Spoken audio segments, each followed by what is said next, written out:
হরে কৃষ্ণ। আমি প্রিয় সখী সরকার আপনাদের মাঝে একটা নতুন ভিডিও নিয়ে আসছি। আমার একটা ভালো লাগা বা শিক্ষণীয় জিনিস তুলে ধরার চেষ্টা করছি। 2-3 দিন আগে আমার দিদি আর জামাই বাবুর ম্যারেজে গিয়েছে। আমার দাদা একটা পোস্ট করেছে, এটাই আপনাদের মাঝে আমি তুলে ধরবো। দাদা লিখেছেন কি, বাবা মা এরপর আমার সাফল্যের পেছনে তোমার অসামান্য অবদান। তুমি আমার জীবনের সেরা উপহার। প্রতিটি পদক্ষেপে তোমার সমর্থন আমাকে শক্তি যোগায়। তুমি আমার পাশে আছো বলেই সব অসম্ভবকে সম্ভব করতে পারি। আমার জীবনের এই সফলতার গল্পে তুমি প্রধান চরিত্র। তোমাকে তোমাকে ছাড়া কিছু সম্ভব নয়। আমার এই জীবনে তুমি নতুন করে সাজিয়ে দিয়েছো। তুমি না থাকলে হয়তো এতটা সম্ভব হতো না। তার জন্য তোমাকে অনেক কষ্ট আর অনেক কিছু সহ্য করতে হয়েছে। এখন আমি তোমার জন্য কিছু করতে চাই।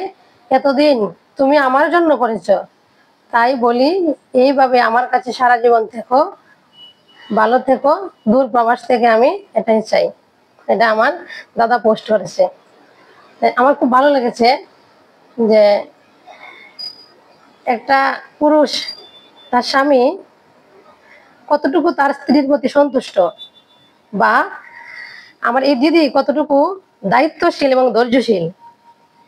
দায়িত্ব ছাড়া আর ধৈর্য ছাড়া সংসার করা সম্ভব নয়। আমার বলার উদ্দেশ্য হলো যে আমরা একটা সংসারে এসেই সবকিছু পেতে চাই। আর আমার দাদা এখানে লিখেছে, এতদিন তুমি আমাকে দিয়েছো, এখন আমি তোমার জন্য কিছু করতে চাই।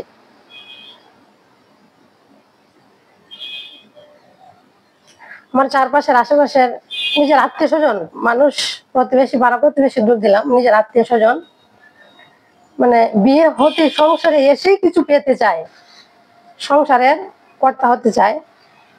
আর এখানে আমার দাদা লিখেছে একটা লাইন যে তুমি আমার জন্য এতদিন অনেক করেছো, এখন আমি তোমার জন্য কিছু করতে চাই। মানে আমার দিদির জীবন থেকে আমি শিখলাম যে উনি বিয়ে হয়ে সংসারে এসেই কর্তৃত্বগিরি দেখাতে আসেনি। আর তার চাইতে বড় কথা হলো সে সংসারটা নিজের হাতে সুন্দর করে গুছিয়ে করেছে বিদায় দাদার এত মানসিক চাপ নেই, প্রেশার নেই। দিন শেষে শান্তিতে ঘুমাতে পারে, এত টেনশন নেই, হতাশায় ভুগে না। স্ত্রীর যে একটা প্রেশার, সবসময় একটা মানসিক চাপ, চাপে ভুগে না। মানে সে কতটুকু সন্তুষ্ট, কতটুকু সুখী বা খুশি আমার দিদিকে পেয়ে। আমার খুব ভালো লাগলো, মানে দাদার এই পোস্টটা দেখে খুব খুব ভালো লাগলো। আমার নিজের ব্যক্তিগত জীবনে বা আমার আশেপাশের যে নিজের যে মানুষগুলো আছে তাদেরকে আমি দেখি বিয়ে হয়েছে বেশি দিন হয়নি, এসে সংসার অশান্তি। আর আমার দিদির বিয়ে হচ্ছে অনেক বছর, দিদির 2টো বাচ্চা আছে। দিদির বর বাহিরে থাকে, শুধু দিদি দাদার টাকায় সংসার চালায় না। আমার দিদি একজন ভালো চাকরি করে, ভালো একটা চাকরি করে, অনেক টাকা ইনকাম আমার দিদির। মোটামুটি ভালো চাকরি করে একটা দিদি, সংসারও গুছায়, চাকরিও করে। শুধু বরের টাকায় চলে না, নিজেও রোজগার করে। এতদিন দিদি দাদার জন্য করেছে, এখন দাদা চাইছে দিদির জন্য করতে। মানে কিছু পেতে গেলে আগে কিছু দিতে হয়, এটাই তো দাদা বুঝিয়েছে যে দিদি এতদিন দিয়েছে, দাদা এখন কিছু দিতে চায়। এখান থেকে শেখার বিষয় যে একটা সংসারে এসে অশান্তি করার কিছু না, আগে নিজেকে তৈরি করতে হয়, ধৈর্য ধরতে হয়, কিছু স্যাক্রিফাইস করতে হয়। সংসারটা এত সহজ নয়, সোজাও নয়। সুন্দর স্বাভাবিক সংসার পেতে গেলে নিজেকে শ্রম দিতে হয়, নিজের পরিশ্রম ছাড়া সংসার সুখী হবে না। আর আমি অন্যের তৈরি সাজানো গোছানো সংসার এসে ধ্বংস করতে পারি না। যদি আমি ভালো না করতে পারি, ক্ষতি অন্তত করতে পারি না। একটা পরিবার নিয়ে গুছিয়ে খাওয়াটা একটা বিবাহিত মেয়ের প্রধান কর্তব্য আমি মনে করি। আমার দিদির জন্য সবাই আশীর্বাদ করবেন। আমার দিদি দাদা যেন সবসময় সুন্দর সম্পর্ক থাকে, ভালো থাকে, একে অপরের প্রতি বিশ্বাস, সম্মান, ভালোবাসা সবটুকুই থাকে। আর দিদি থেকেও দাদাকে অনেক ধন্যবাদ, কারণ দাদা অনেক ভাগ্যবান, দিদির মতো বউ পেয়েছে। আর দিদি থেকে আমি প্রতিনিয়ত শিখি, দিদি অনেক ধৈর্যশীল মেয়ে, আর কি করে সংসার চালাতে হয় আমি নিজেও মানে কল্পনা করি দিদি নিজে একটা চাকরি করে, দুটো বাচ্চা, দাদা বাইরে থাকে, অনেক কষ্ট করে সংসার সামলানি।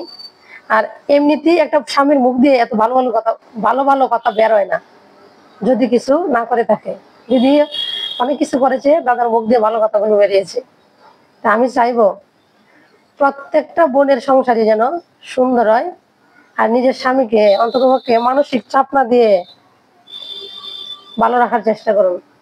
কারণ আপনার স্বামী যদি ভালো থাকে, আপনিও ভালো থাকবেন, আপনার সংসার ভালো থাকবে, আপনার সংসারের যারা আছে শ্বশুর শাশুড়ি মা বাবা ভাই বোন সবাই ভালো থাকবে। সংসার মানেই ধৈর্য রাখার জিনিস, ধৈর্য রাখতে হবে, কিছু জিনিস ছেড়ে দিতে হবে, সব জিনিসই গায়ে মাখালে হবে না। আর আমার ভিডিওটা যদি ভালো লাগে লাইক কমেন্ট শেয়ার করবেন।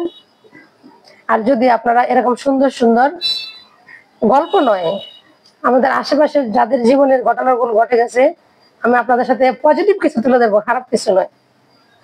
কারণ সবসময় পজিটিভ দেখার মন মানসিকতা রাখাটা ভালো। আর খারাপ কিছু দেখলে শুধু খারাপের দিকেই চোখ যাবে।